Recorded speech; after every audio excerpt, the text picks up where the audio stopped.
क्या मोदी के गले की हड्डी बन गए हैं केजरीवाल? क्या मोदी गुब्बारे की हवा निकालेंगे केजरीवाल, या अब अंत के वक्त में आ गए हैं केजरीवाल? सिमट जाएंगे या मिटा दिए जाएंगे केजरीवाल? इन सभी सवालों के साथ मैं आपके साथ सत्यपाल और आप देख रहे हैं सत्य हुंकार। भाजपा की लाख कोशिशों के बाद भी केजरीवाल प्रदेश दर प्रदेश बढ़ते ही जा रहे हैं।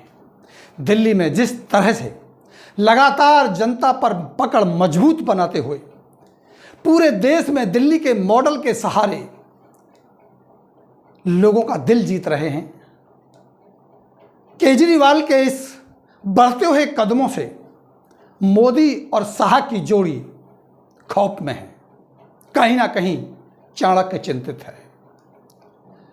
भारतीय जनता पार्टी के लिए मुश्किल खड़ी होती जा रहे हैं केजरीवाल।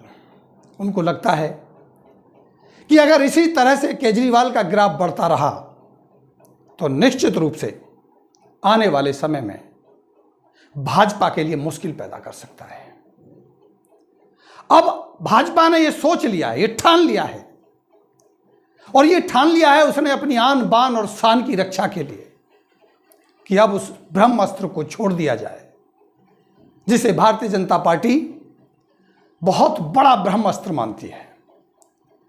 और वो ब्रह्मास्त्र छूटता है दिल्ली से, क्योंकि केजरीवाल की राजनीति शुरू होती है दिल्ली से। दिल्ली में जिस तरह से हालात बने हैं, लगातार केजरीवाल जीत दर्ज कर रहे हैं, और दिल्ली के अंदर जो एक मॉडल बनाया जा रहा है और उस मॉडल के सहारे पूरे देश के अलग अलग प्रदेशों में पकड़ को मजबूत करते हुए केजरीवाल आगे बढ़ रहे हैं। भारतीय जनता पार्टी अब मजबूर होने लगी है और अब लगता है कि अब वो ब्रह्मास्त्र छोड़ना पड़ेगा ताकि केजरीवाल के इस बढ़ते कदमों को रोका जा सके। दोस्तों, जिस दिल्ली के सहारे केजरीवाल आगे बढ़ रहे हैं, उसी दिल्ली को किसी भी हाल में केजरीवाल से छीनने का मन बना लिया गया है। और अगर ऐसा नहीं हुआ तो आने वाले समय में भाजपा को भारी पड़ सकता है। किसी भी हालत में, किसी भी तरह से दिल्ली पर भारतीय जनता पार्टी अपने को काबिज करना चाहती है। सूत्रों से खबर है कि जल्द ही केजरीवाल से दिल्ली का सिंहासन छीन सकता है। पहली कोशिश मनीष सिसोदिया के साथ हो चुकी है। उनके ऊपर अलग अलग एफआईआर, अलग अलग आरोप लगाए गए, ईडी और सीबीआई का डर दिखाया गया, लेकिन सिसोदिया ईडी और सीडी के उस भय से भयभीत होने को तैयार नहीं है। और इसी मुश्किल में भाजपा ने एक और मिशन लोटस के नाम से जो माहौल बनाने की कोशिश की। आरोप लगे हैं कि 20-20 करोड़ रुपए दे करके विधायकों को खरीदने का काम किया जाना था, लेकिन मिशन लोटस दिल्ली में फेल हो गया, जिससे चाणक्य का माथा और ठनक गया। अब तो मजबूरी बन चली है कि किसी भी हाल में दिल्ली से आम आदमी पार्टी का कलेश काटना ही होगा।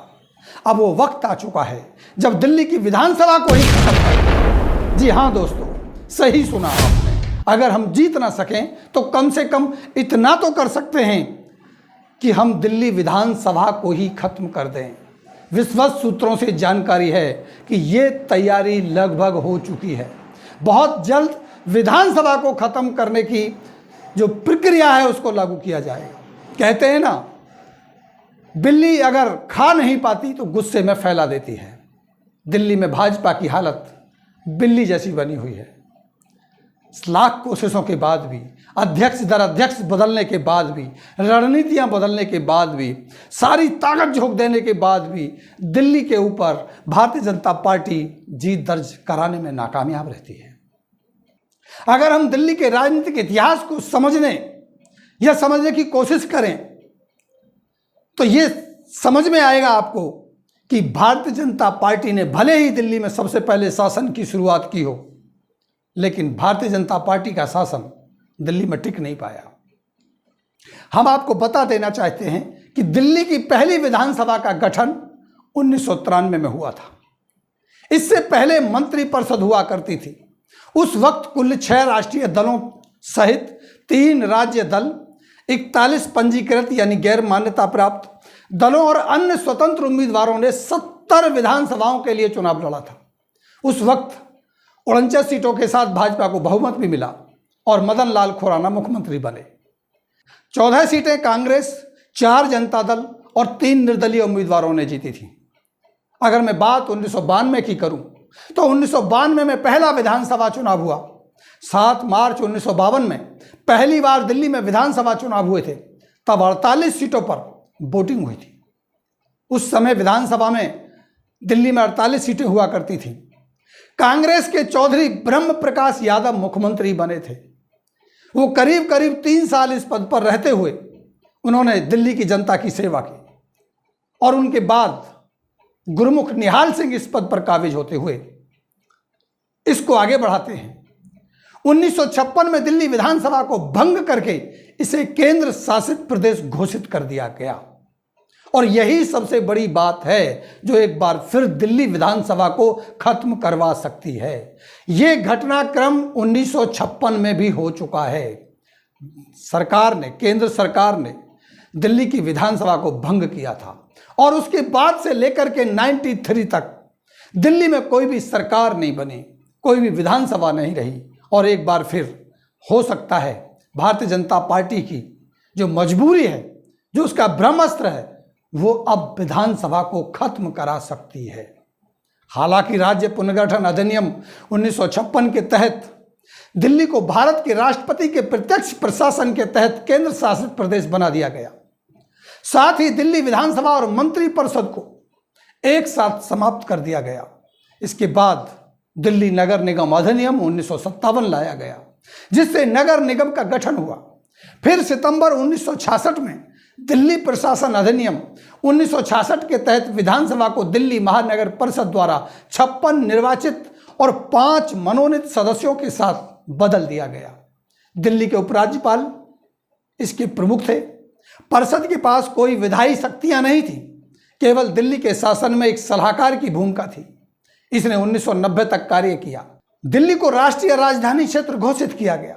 इसके बाद 1991 में 69वें संविधान संशोधन अधिनियम 1951 और राष्ट्रीय राजधानी क्षेत्र अधिनियम 1951 ने केंद्र शासित दिल्ली को औपचारिक रूप से राष्ट्रीय राजधानी क्षेत्र की पहचान दी और विधानसभा एवं मंत्रिपरिषद से संबंधित संवैधानिक प्रावधान निर्धारित किए।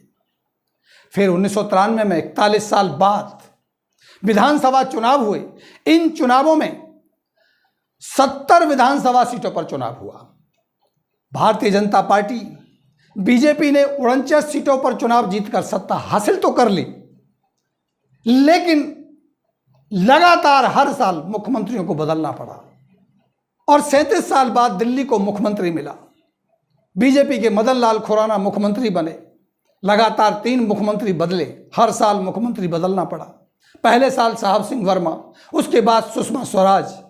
98 से लेकर के 2008 तक शीला दीक्षित ने कार्यभार संभाला। 2013 के 5वें जो मुख्यमंत्री बने वो केजरीवाल बने और 2013 से लगातार आज तक केजरीवाल इस पर दबदबा कायम किए हुए हैं।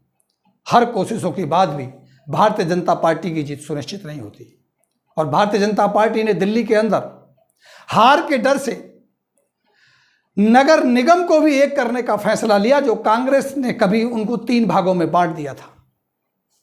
दोस्तों, यकीनन राजनीति आपको किस हद तक ले जा सकती है, राजनीतिक फैसले क्या हो सकते हैं, भले ही जनता का हित हो या अनहित हो, यह हम नहीं कह सकते, लेकिन हर एक पार्टी जनता के हित की बात करती है, जनता के हित में लिए गए फैसलों की बात करती है, लेकिन क्या वो फैसले वाकई जनता के हित में होते हैं या अपनी जीत को, अपनी सरकार को बनाने के लिए, सत्ता में आने के लिए सारे के सारे राजनीतिक हथकंडों को अपनाया जाता है। तो क्या ये देखने को मिलेगा एक बार फिर बड़ी राजनीतिक हथकंडा, या यूं कहूं कि एक बड़ी राजनीतिक चाल दिल्ली में आपको देखने को मिलेगी और केजरीवाल को हटाने के लिए विधानसभा को भंग करने की कार्रवाई अमल में लाई जाएगी?